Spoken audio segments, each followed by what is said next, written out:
The search for survivors in Aceh scores dead after a powerful earthquake. The state government's assisted dying laws.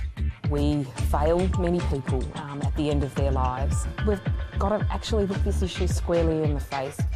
Our special interview with the Health Minister. And invasion of the fire ants. They're on the march, but how do we stop them?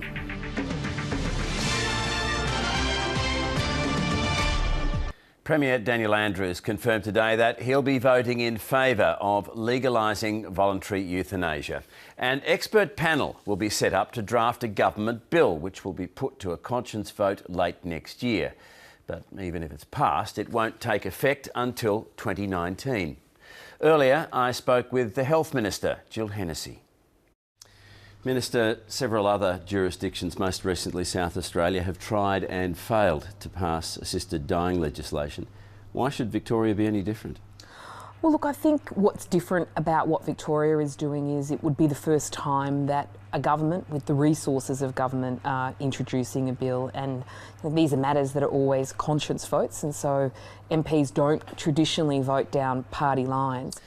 A conscience vote means the freedom to vote as an individual, not as a government minister. Can I ask you, as an individual, how you're likely to vote? Ian, I've for a long time had the view that we fail many people at the end of their lives. There is some levels of pain that palliative care can't address. Everyone's got a personal story about death, and I'm no different to that.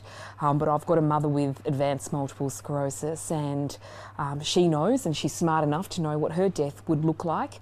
And I just don't think palliative care, and in the case of MS, where you might choke to death as your death, is a peaceful way to go. And I just think we've got an obligation to try and do better.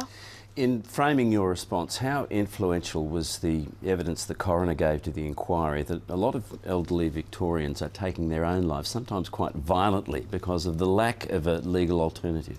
The thought that people for whom they have no other choice are in violent and lonely circumstances taking their own lives, I think means that we've got an obligation to look at a different way.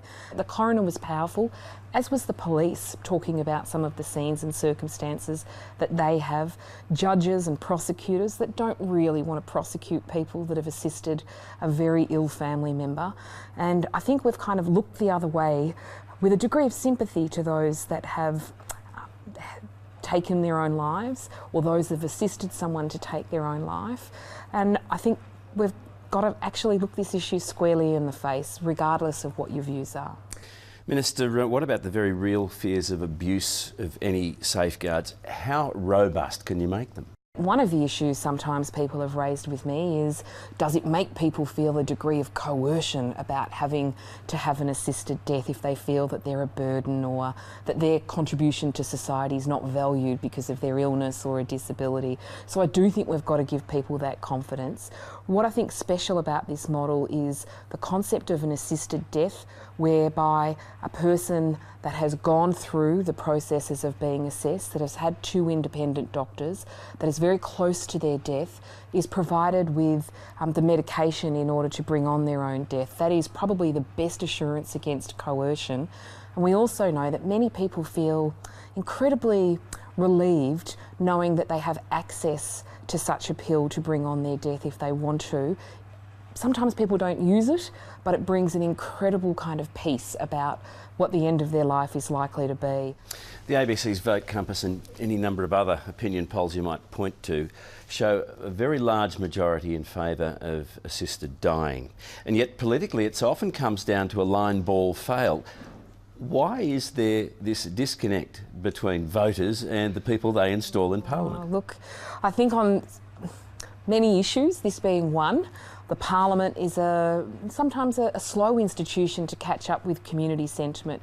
It's my personal view that we are behind where community sentiment is on this issue. Minister, thank you very much for your time. My absolute pleasure.